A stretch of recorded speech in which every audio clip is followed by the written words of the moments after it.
Salam alaikum. Dans cette vidéo, on va apprendre comment calculer l'énergie cinétique. Pourquoi l'énergie cinétique? Parce que on a vu que l'équation de Lagrange s'appuie sur la définition d'une fonction qui s'appelle la fonction de Lagrange. Cette fonction, elle est définie comme étant l'énergie cinétique moins l'énergie potentielle. Et donc, toute la difficulté, en fait, pour trouver l'équation de mouvement se résume au calcul de cette fonction, qui intervient dans les différents termes. On a aussi la fonction de dissipation, mais c'est simple, on en parlera après. C'est plus simple que ça. Toute la difficulté est ici, et ici aussi. Alors, on commence par l'énergie cinétique. Donc, par définition, l'énergie cinétique d'un point matériel de masse M, muni d'une vitesse V, vitesse linéaire V, s'écrit comme suit, depuis la limite, 1,5 de mv au carré. C'est tout ça. Quelle que soit la trajectoire, pour une masse ponctuelle. Si on connaît V, si on connaît l'expression de la vitesse par exemple, on remplace ici, on aura l'énergie cinétique en fonction de V. Si la trajectoire est linéaire, donc là on aura une certaine fonction, si une certaine expression pour la vitesse V. Si la trajectoire est circulaire, par exemple on a une masse M ici, aussi, il faut mettre la vitesse linéaire, pas la vitesse angulaire. Je vous rappelle, la vitesse linéaire, c'est des mètres par seconde. La vitesse angulaire, c'est des radians par seconde. Dans ce cas-là, particulier, on peut exprimer, si vous voulez, on a le choix. On peut exprimer, on peut dire, on peut utiliser cette expression telle qu'elle est, ou alors, comme on a la relation V est égal à R fois la vitesse angulaire, ça c'est la vitesse angulaire, θ point, dθ sur dt. Dans ce cas-là, on peut exprimer l'énergie cinétique en fonction de θ, on a au choix. M et la R θ point au carré. Voilà. C'est tout ce qu'on peut dire par rapport à une masse ponctuelle.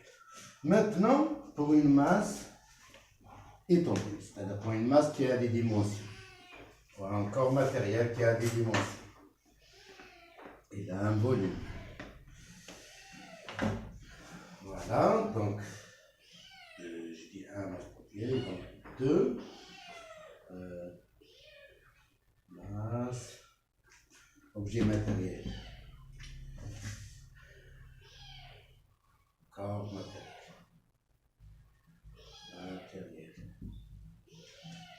On a deux possibilités, trois possibilités.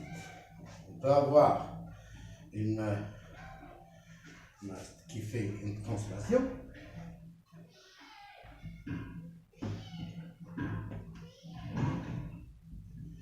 On peut avoir une rotation, ou alors les deux. Translation plus rotation.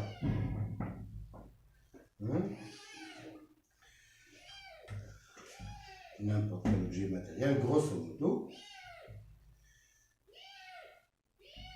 peut effectuer trois types de mouvements: translation, rotation ou la combinaison des deux. Translation, le corps se translate entièrement. Vous avez sûrement vu ça au moins au CEM, en moyenne, où tous les points de l'objet, ils ont des trajectoires parallèles. Et tous les points bougent. On appelle ça une translation. Rotation, on a un point qui est fixe. L'objet matériel tourne par rapport à un axe qui passe par un certain point. Il peut être le centre de masse comme il peut être un autre point. Ou alors, translation et rotation, un corps qui se déplace, il se déplace, le centre de masse se déplace, tous les points changent, et en même temps, cet objet-là, il est en train de tourner par rapport à un axe quelconque, qui passe par un axe qui passe par un point quelconque de l'objet. Exemple. Exemple, bon, bah, c'est facile ici pour la translation. Pour la rotation, bon, bah, on peut avoir dans ce module, tout simplement, on va voir deux types d'objets, ou bien un disque, ou bien une barre. Bon, c'est les plus utilisés, peut-être vous rencontrez un autre, mais ça c'est les plus utilisés. Alors, un disque, hein, il est fixé comme ça.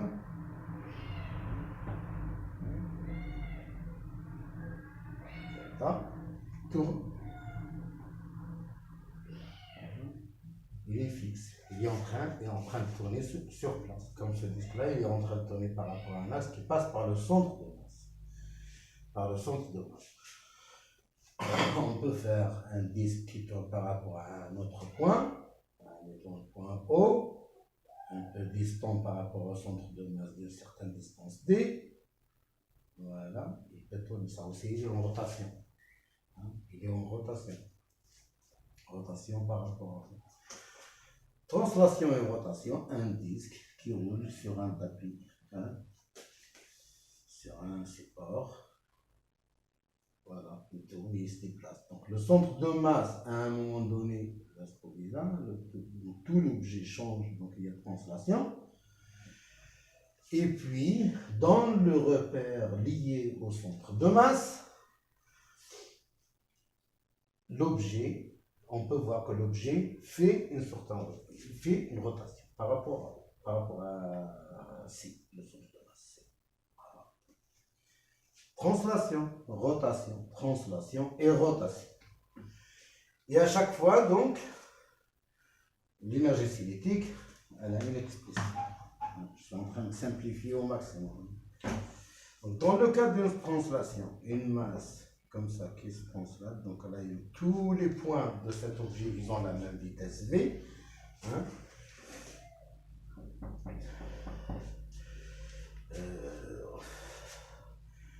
Peut-être je vais simplifier plus. Donc, voilà. La définition de base, on a dit que pour une masse ponctuelle, si E c'est égal à 1 demi de mv au carré, 1 demi de mv au carré. Donc, pour appliquer cette définition, on va essayer on va considérer une petite masse de valeur dm, un petit morceau infinitésimal de cet objet de masse dm infinitésimale. Donc, elle peut être considérée à un point ponctuel. Et donc là, on va appliquer la relation, la définition. Donc, c'est 1 demi. Donc, l'énergie cinétique correspondante, ça fait un DEC, l'énergie cinétique de ce diamètre, intégrale. Pardon, encore l'intégrale. dm, 1 demi de mv au carré, dm, v au carré. Et donc, l'énergie cinétique, ça sera la somme intégrale 1 demi de dm v au carré. Mais comme la vitesse est la même pour tout le monde, on a dit ça c'est la définition de translation, donc 1 demi de v au carré sort de l'intégrale, et l'intégrale de dm ça fait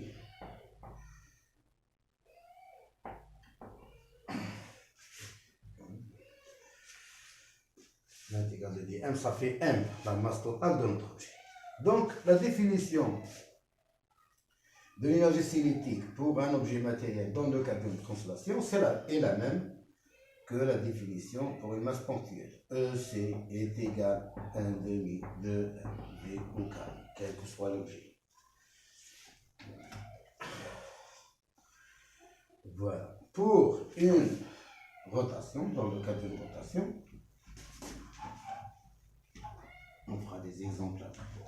Dans le cas d'une rotation, on a un objet quelconque, voilà, il tourne par rapport à un axe, O, O. Alors pareil. Donc tous les points, ici, tous les points, ils tournent. Hein, cet objet tourne par rapport à cet axe. Hein, il est fixé. Il ne fait pas de translation cet objet, il est fixé en un point.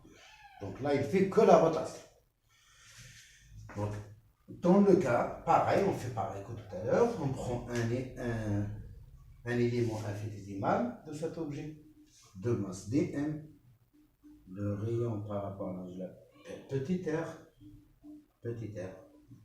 voilà, et j'écris pour cet objet, j'écris la définition de l'énergie cinétique. Donc l'énergie cinétique EC, l'énergie cinétique liée à cet élément, c'est DEC, est égale par définition, on a dit, c'est dm, et c'est la vitesse linéaire v au carré, ça c'est par définition.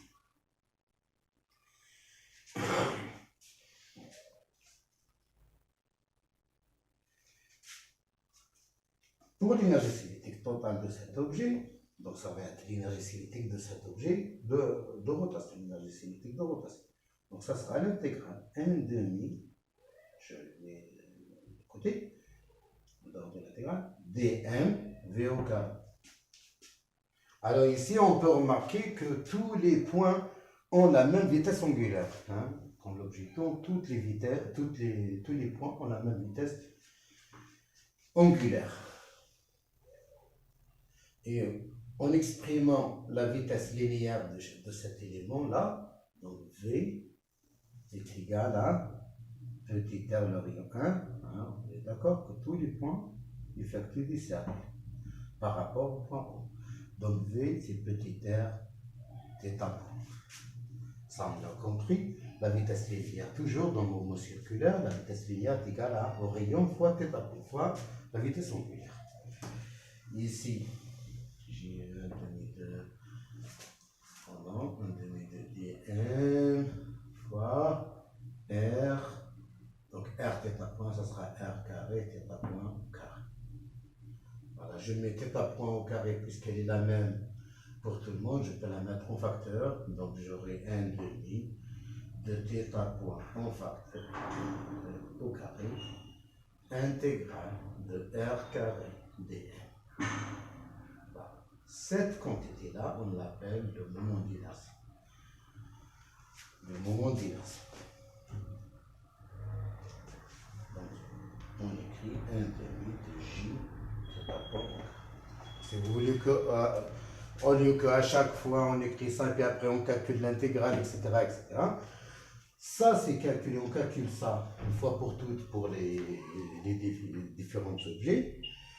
Et c'est fait d'ailleurs, vous trouvez toujours dans les bouquins en annexe, vous trouvez ces quantités calculées, une table. Je vous ai mis sur le site, dans les documents divers, vous trouvez une liste de certains objets matériels, la barre, le disque, la sphère, etc. Vous trouvez leur moment d'inertie. Il faut savoir que le moment d'inertie, il est lié à l'axe, il dépend de l'axe de rotation. Donc à chaque fois que j'ai une valeur de moment d'inertie, il faut que je sache par rapport à quoi ce moment d'inertie est calculé. Alors, ce que vous trouvez dans les bouquins en général, c'est toujours par rapport au centre de masse, mais des fois vous trouvez par rapport à d'autres axes, mais à chaque fois on précise. Alors, vous allez me poser la question tout de suite, vous me dites, et dans le cas où l'objet tourne par rapport à un axe qui ne passe pas par le centre de masse, qu'est-ce qu'on fait, monsieur? Eh bien là, il y a une formule qui permet de faire ça. Ça s'appelle la formule de Huygens. Ça s'appelle la formule de Huygens. J'efface. Ça s'appelle la formule de Huygens. Dans le cas où on a notre objet, voilà son centre de masse. Mais l'objet n'est pas en train de tourner, l'axe de rotation ne passe pas par ça. L'axe de rotation passe par un autre point O, ici. Je dessine. Voilà, et là je fixe, et là je fixe. Voilà, un pendule. Devant. La distance ici, je suppose qu'elle est égale à D. Hein, formule de Huygens. Hein, un scientifique hollandais. Alors, qu'est-ce qu'il dit, Huygens? Il dit que si je veux le moment d'inertie par rapport à O,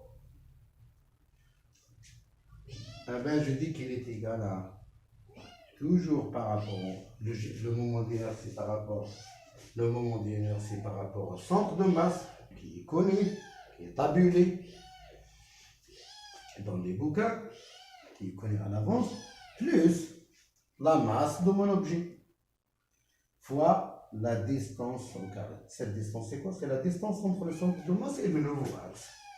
La distance entre le centre de masse et le point par lequel passe le nouveau axe de rotation. Alors, cette relation permet de trouver n'importe quel axe.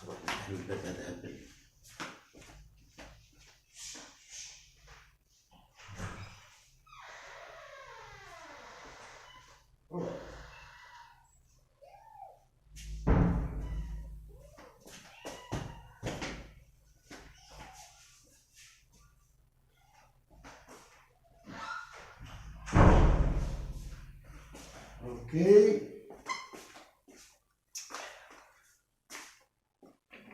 Voilà. Et dans le troisième cas,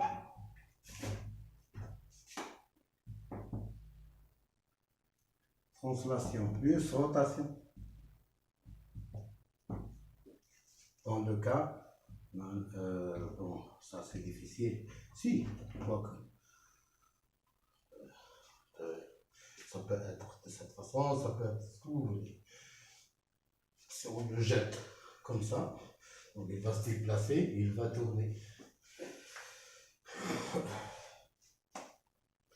On peut aussi imaginer le disque, celui-là, comme on a dit tout à l'heure, donc il tourne et il se déplace.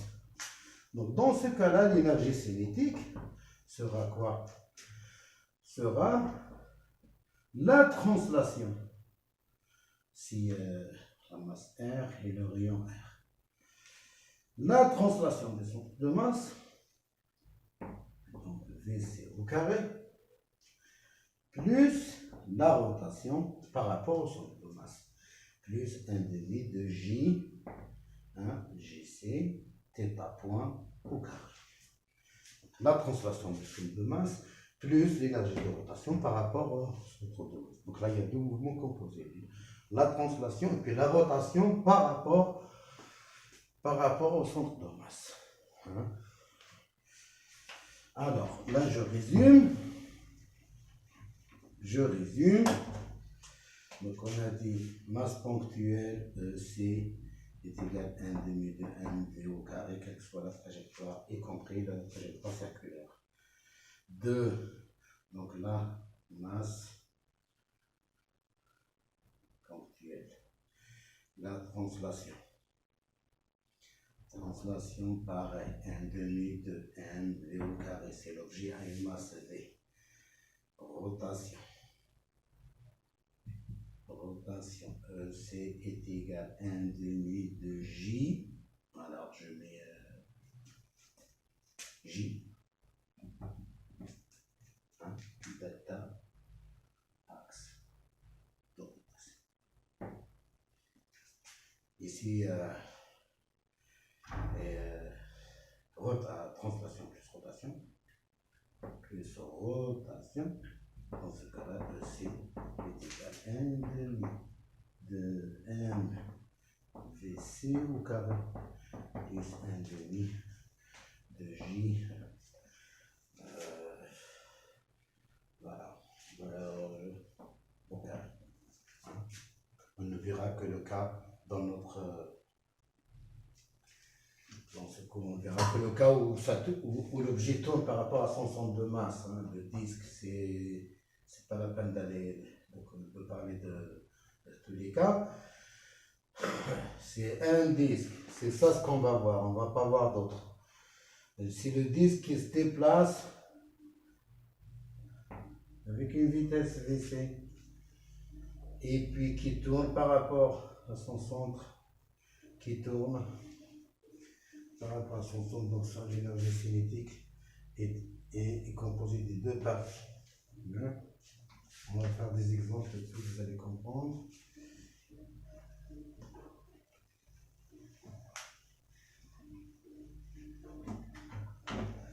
D'abord, bon, masse ressort tout à l'heure.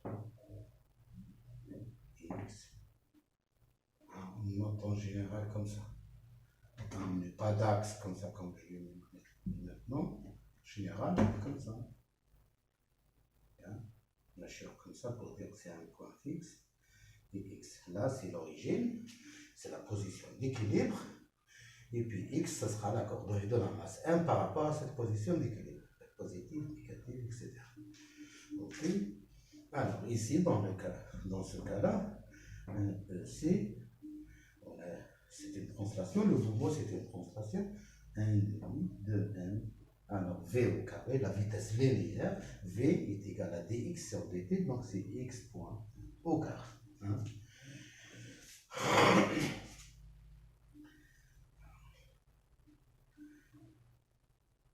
Un pendule, hein? Masse ponctuelle à l'extrémité d'un fil de longueur L. La variable généralisée ici, c'est x. On exprime tout en fonction de x. La variable généralisée ici, ça sera quoi? Visiblement, elle saute aux yeux et elle est en général indiquée sur des figures. C'est θ. Si je connais θ, ça y est, je peux décrire mon système, puisque la longueur ici est fixe. Donc, l'énergie cinétique ici, ça sera exprimé en fonction de variable généralisée, c'est-à-dire θ point, etc. Donc, EC, ça sera 1,5, puisque c'est une masse ponctuelle, 1,5 de 1V au carré. Ici, le mouvement, la trajectoire est un arc, hein, c'est un arc d'un cercle. La vitesse linéaire, ce sera quoi? On l'a déjà vu. 1,5 de M, L, θ point au carré. De 1, L carré, θ point au carré. La vitesse, l'énergie cinétique. On va aller voir un disque.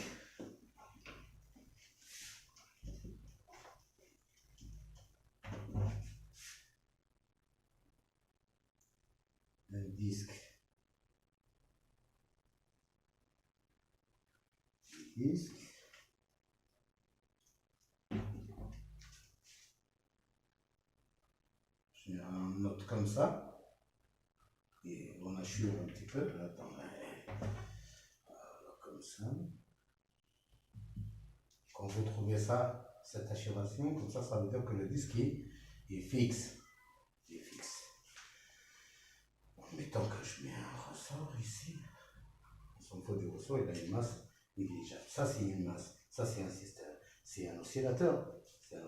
L'énergie cinétique est égale à 1. J'ai un objet qui est un disque ici,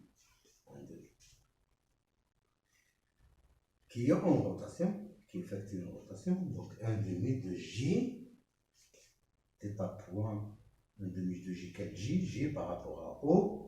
Par rapport à, bon ben là, c'est centre de masse. Je préfère faire comme ça. GC, θ point au carré. Et le moment d'inertie d'un disque, c'est connu, c'est calculé, vous trouvez dans la table, vous pouvez le calculer d'ailleurs avec la relation que je vous ai donnée tout à l'heure. Et on trouve M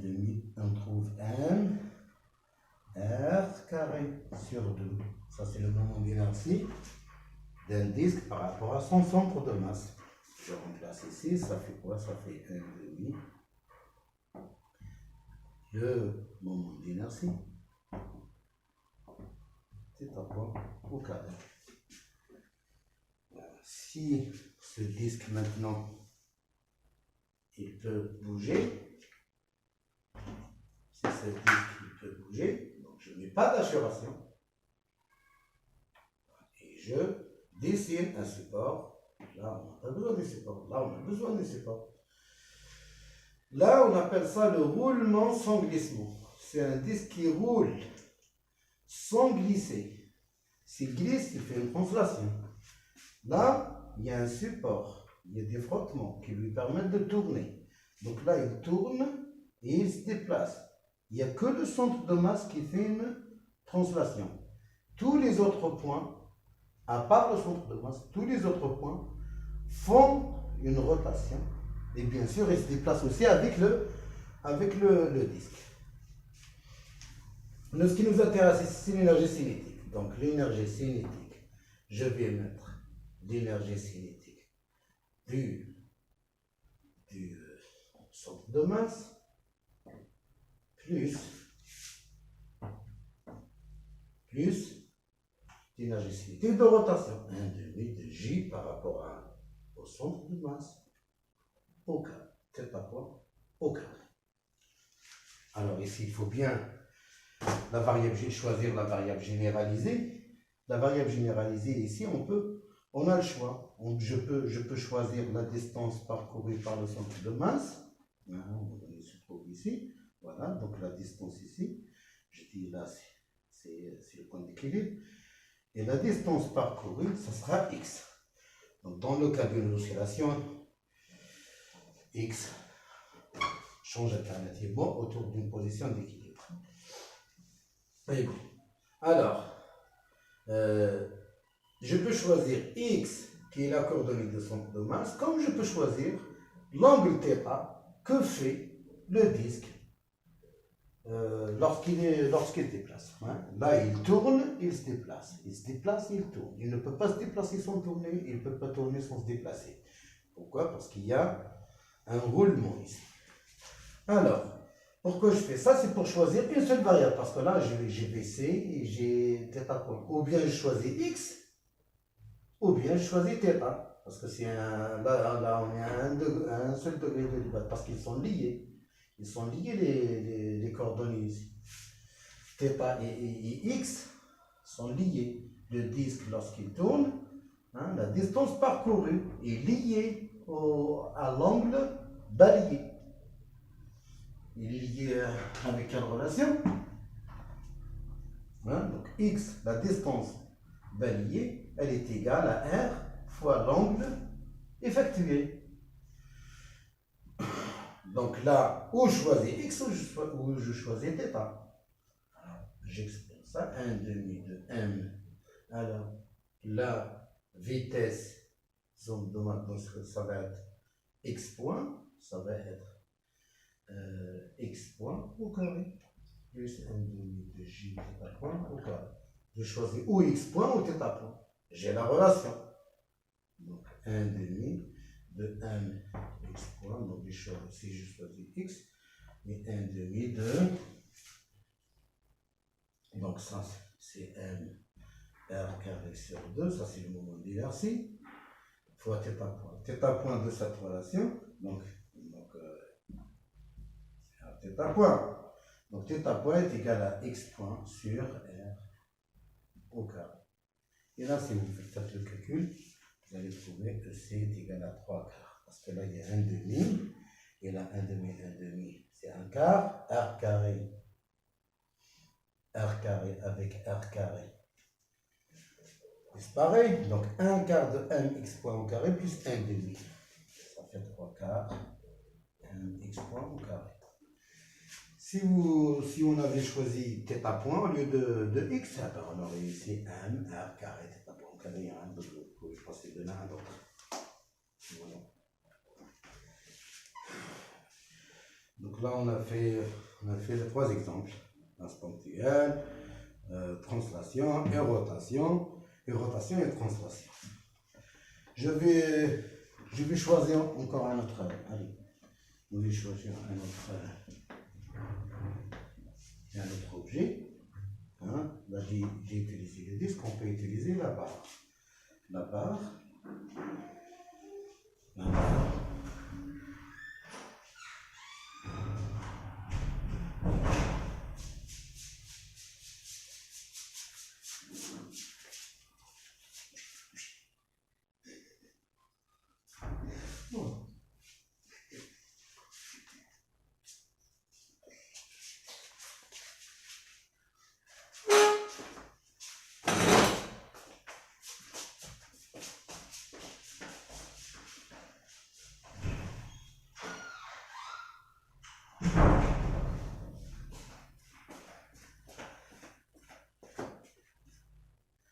Supposons que par exemple là il y a un ressort.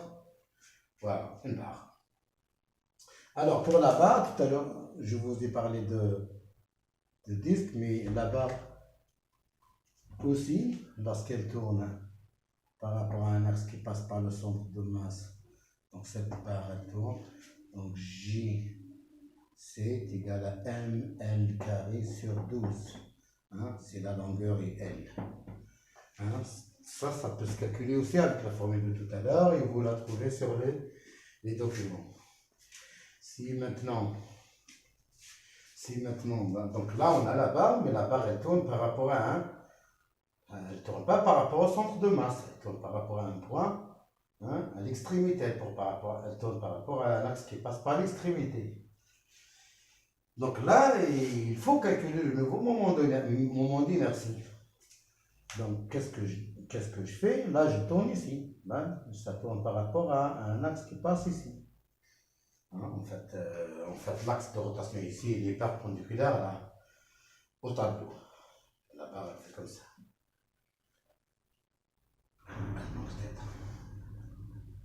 Donc elle tourne par rapport à un axe ici. Ok? Elle tourne par rapport à un axe ici. Qu'est-ce que je fais? J'applique là le théorème de Huygens. Là, j'appelle ça CO. Et donc, GO est égal à GC plus N fois la distance entre le centre de masse et O. C'est quoi cette distance? C'est L sur 2 au carré. Et là, c'est ML carré sur 12 plus ML carré sur 4. Et là, vous allez trouver ML carré sur 3. ML carré sur 3. Donc, ici, EC, qu'est-ce que je fais? EC 1 demi de JO, toujours j'indique hein, θ point au carré. Et JO, je viens de calculer. Donc, ça fait 1 demi ML carré sur 3. θ point au carré. Voilà l'énergie cinétique d'une barre. Et c'est pas important que la barre tourne comme ça ou la barre tourne comme ça. Pareil. Elle tourne horizontalement, elle tourne verticalement, elle tourne ce que vous voulez, dans n'importe quelle direction. L'essentiel, c'est qu'on a une barre qui tourne par rapport à un point, par l'extrémité. Par l'extrémité, par rapport au centre de masse, par rapport à un point n'importe où. Très bien. Très bien, très bien, très bien. Bon, est-ce qu'il y a d'autres exemples? Je ne sais pas si on a après, parce que